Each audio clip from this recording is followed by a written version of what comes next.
Rajkot civil હોસ્પિટલમાં medical સ્ટોરને લઈ વિવાદ થયો છે। એક જ વ્યક્તિને મેડિકલ ચલાવવાનો કોન્ટ્રાક્ટ આપતા આ વિવાદ થયો।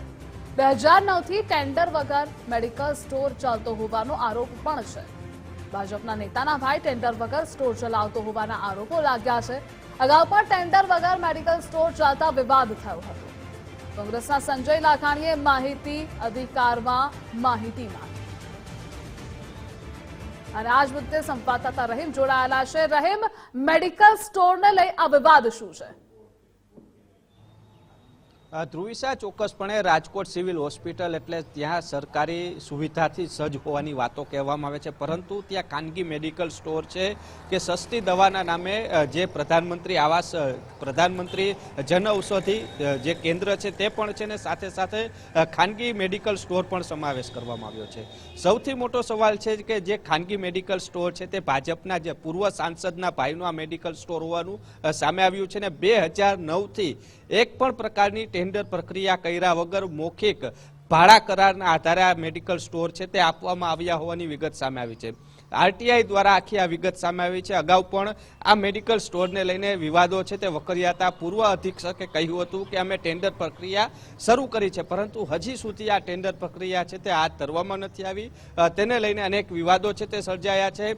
આરટીઆઈની અંદર પણ સ્પષ્ટતા કરવામાં આવી છે કે હવે સરકાર આનું ટેન્ડર પ્રક્રિયા કરશે, પરંતુ છેલ્લા ઘણા સમયથી આ વિવાદ સર્જાઈ રહ્યો છે મેડિકલ સ્ટોરને લઈને। બીજી બાજુ જે પ્રધાનમંત્રી ઔષધિ કેન્દ્ર છે તે 24 કલાક ખુલ્લું ન રહેતા હોવાના કારણે આપ જોડાયેલા રહેજો આપણી સાથે। આરટીઆઈ કરનાર પણ જોડાઈ ગયા છે સંજયભાઈ, ગુજરાત ફર્સ્ટમાં આપનું સ્વાગત। આપણે આરટીઆઈ કરી છે, વિગતો જણાવશો તેને લઈ, કારણ કે આ મેડિકલ સ્ટોર કે જે ટેન્ડર વગર ચાલતો હતો અને ભાજપના નેતાના ભાઈનો ટેન્ડર વગર જે સ્ટોર ચાલતો હતો, આ આરોપો લાગેલા છે, આપની પ્રતિક્રિયા શું? બરોબર, એટલે આ જે ટેન્ડર જે છે રાજકોટ મેડિકલ સ્ટોરનું જી 2006 ની અંદર આ ટેન્ડર આપવામાં આવ્યું હતું ને, એને કોન્ટ્રાક્ટ જે હતો એ 3 વર્ષ માટે મેડિકલ સ્ટોર માટેની જગ્યા પડાવીને 3 વર્ષ સુધીનો છે અને આ સમય પૂરો થતા કોન્ટ્રાક્ટ આપોઆપ વિના નોટિસ પૂર્ણ થયેલો ગણાશે। ત્યારબાદ કોન્ટ્રાક્ટની અવધિ કોઈ પણ સંજોગમાં વધારી શકાશે નહીં, એવો ફર્સ્ટ આરટીઆઈમાં એ લોકોનો જે મેડિકલ કોન્ટ્રાક્ટ છે એના ફર્સ્ટ પેજ ઉપર જ એ લોકોએ કર્યું છે, જેની મેં કોપી પણ આપને મોકલાવી છે।